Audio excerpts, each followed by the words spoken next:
Assalamualaikum warahmatullahi wabarakatuh. Pada kesempatan ini, mari kita bersama-sama merenungkan pentingnya berpikir terbuka dalam mengamalkan ajaran Islam, tanpa terjebak pada taklid atau fanatisme terhadap mazhab tertentu. Oleh Dr. Arifin Siregar. Ketahuilah ulama karbitan atau ulama katrolan, pendapat yang mereka keluarkan adalah hasil dari merujuk dan berpegang teguh pada apa yang dikemukakan oleh petunjuk atau sunnah Nabi Shallallahu Alaihi Wasallam dan Al-Quran. Berbeda dengan ulama, hasil pendidikan formal, misalnya profesor, doktor, doktorandus, ustadz, dan sebagainya. Mereka, karena mendapat pendidikan dari perguruan yang menganut atau berpaham yang mengikut suatu fiqh mazhab, maka hasil pemikirannya, pendapatnya, dan pembelajarannya terjebak pada sifat fanatik atau taklid kepada paham mazhabnya, ulamanya, perguruannya, atau tempat pendidikannya.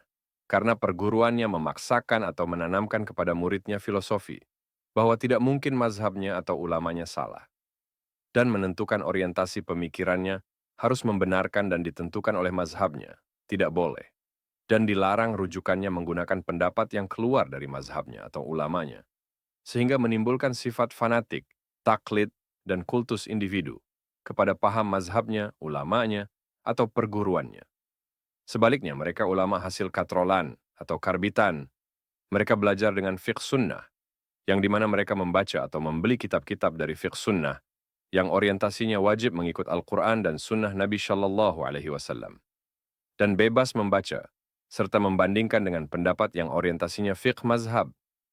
Kesimpulannya, cara berpikirnya tidak beku, tidak dikekang untuk mengeluarkan suatu pendapat mana yang benar. Tidak harus berpegang kepada pendapat mazhab atau ulama bila bertentangan dengan petunjuk atau sunnah Nabi Shallallahu Alaihi Wasallam, di mana orientasinya yang benar itu adalah petunjuk atau sunnah Nabi Shallallahu Alaihi Wasallam atau petunjuk hadis-hadis sahih. Pembahasan. Contoh lanjutan dari pembahasan sebelumnya, nomor 1 sampai nomor 4. Sekarang kita akan membahas. Contoh kelima. Di antara mereka profesor, doktor, doktorandus, kiai, ustadz, dan sebagainya. Mengajarkan niat sholat harus diletakkan bersamaan dengan ketika membaca takbiratul ikhram. Allahu Akbar. Komentar. Maka seorang ulama karbitan atau katrolan membuktikan dengan cara argumentasinya bahwa niat sholat bersamaan adalah merusak khusyuknya sholat, merusak takbiratul ikhram, serta membuat seseorang sholat sebelum niat, dan menyalahi daripada petunjuk Nabi Shallallahu Alaihi Wasallam bahwa setiap perbuatan harus didahulukan dengan niat. Bila niat bersamaan dengan Allahu Akbar, maka pemantapan Allahu Maha Besar yang diucapkan dengan lidah harus ditasdikkan di dalam hati sekhusyuknya. Maka, dengan adanya diselipkan dengan niat di hati dengan isinya, sengaja aku sholat zuhur 4 rakaat karena Allah Subhanahu wa Ta'ala. Maka khusyuknya takbiratul ikhram dirusak oleh niat. Kemudian, bila ditegakkan di hati Allahu Akbar, maka sudah sholat sebelum niat.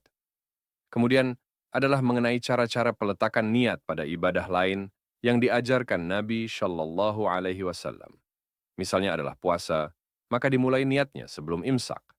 Atau ketika melaksanakan ibadah haji, niatnya dilakukan di Bir Ali di luar kota Mekah, sebelum melakukan tawaf. Komentar. Adalah perbuatan yang dilakukan orang tanpa niat sebelumnya. Maka itu adalah perbuatan yang dilakukan oleh orang yang mabuk, gerak refleks, gila, atau robot. Adalah dalam arti, semua perbuatan yang dilakukan oleh orang dengan kesadaran penuh dan kesengajaan, wajib itu harus dilakukan dengan niat sebelum melakukan perbuatan tersebut. Agar niatnya khusyuk dan takbiratul ikhramnya khusyuk, Allahu Akbar diucapkan dengan lidah dan ditanamkan di hati, Allahu Maha Besar, tidak terganggu oleh niat, sengaja aku sholat zuhur 4 rakaat, misalnya. Komentar. Namun, karena dipengaruhi fanatik, taklid kepada mazhabnya atau ulamanya, maka rasionalnya hilang.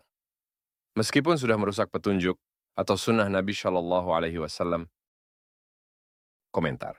Menjadi pertanyaan dan mengherankan, kenapa di antara ulama keluaran pendidikan formal, misalnya dokter, doktorandus, ustadz, yang mengambil jurusan agama, tidak melihat argumentasi di atas sebagai rujukan bahwa niat sholat diletakkan bersamaan dengan takbiratul ikhram Allahu Akbar akan merusak kekhusukan niat dengan Allahu Akbar. atau sholat dimulai sebelum niat? Komentar. Mungkin ini karena atau diakibatkan terjebaknya mereka di antara profesor, dokter, ulama, tamatan pendidikan formal dari perguruan tinggi, terjebak atau terikat pada sifat harus, atau diwajibkan mengikut pendapat mazhabnya, ulamanya, atau perguruannya. Bila menolak, dituduh ingkar kepada ulamanya atau mazhabnya.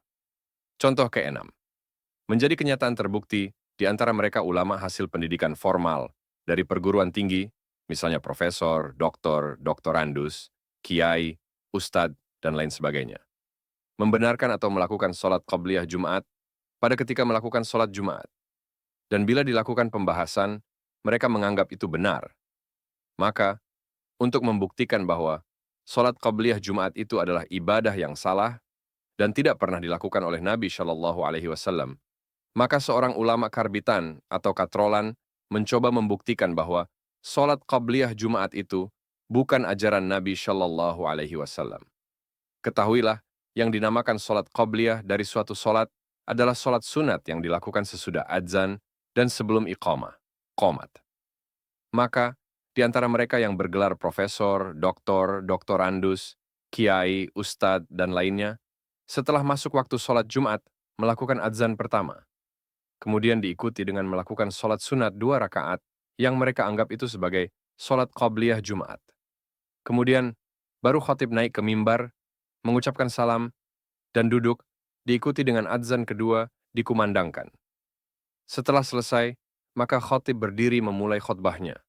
Berarti tidak ada iqamahnya atau qomatnya. Di mana hukum sholat qabliyah adalah dilakukan antara adzan dengan iqamah. Dalam hal ini, tidak ada iqamahnya. Berarti sholat 2 rakaat tersebut bukan sholat qabliyah Jumat. Menjadi pertanyaan, sholat sunat 2 rakaat itu jadi sholat, atau adzan 2 kali setelah masuk waktu sholat Jumat itu, tidak ada di dalam petunjuk atau sunnah Nabi Shallallahu Alaihi Wasallam dalam mengerjakan sholat Jumat. Maka, menjadilah seperti apa yang dituduhkan atau diancam.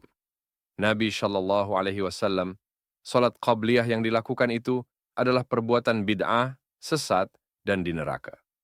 Rujukannya hadis riwayat Muslim, Nabi Shallallahu Alaihi Wasallam menyatakan, kullu bid'atin dhallah, wa kulla dhalallatin finnar. Yang artinya, setiap perbuatan bid'ah adalah sesat, dan setiap yang sesat di neraka. Komentar. Bila ada yang mengatakan Umar bin Khattab melakukan sholat sunat 2 rakaat sebelum sholat Jumat, itu adalah yang dilakukan oleh Sayyidina Umar, yaitu sholat sunat 2 rakaat yang dilakukannya berulang kali sebelum masuk waktu sholat Jumat. Misalnya, dilakukan sejak pukul 11 siang. 2 rakaat berulang kali yang disebut sholat sunat mutlak, bukan sholat qabliyah Jumat. Contoh ketujuh, BMKG, Badan Meteorologi, Klimatologi, dan Geofisika, memantau peredaran bulan dan matahari, serta masalah cuaca, memberitakan hilal atau anak bulan berada, atau tingginya di angkasa baru 1 derajat di bawah ufuk, horizon, atau 1 derajat atau 2 derajat di atas ufuk. Namun, di antara ulama masih melakukan pemantauan atau melihat hilal di sore hari untuk menentukan awal Ramadan atau awal Syawal. Komentar. Sudah disepakati di antara ulama ahli meteorologi bahwa tidak mungkin hilal bisa dilihat dengan mata meskipun menggunakan teropong bila tingginya masih di bawah 3 derajat. Komentar. Dan untuk pemantauan ini dikerahkan ulama yang ada di 92 titik di Indonesia. Kemudian juga dilakukan sidang isbat untuk menetapkan hilal belum dapat dilihat ketika itu. Dan ketahuilah berapa besar dana ulama untuk berkumpul ke Jakarta dari 38 provinsi, tiketnya, hotelnya, taksinya, makannya, dan sebagainya. Padahal, sudah pasti tidak mungkin hilal dapat dilihat dalam kondisi dan posisi demikian. Menjadi pertanyaan, apakah ini bukan suatu perbuatan yang sia-sia atau pemborosan? Karena mencari hal yang tidak mungkin diperoleh. Contoh ke-8 akan dibahas pada tulisan selanjutnya.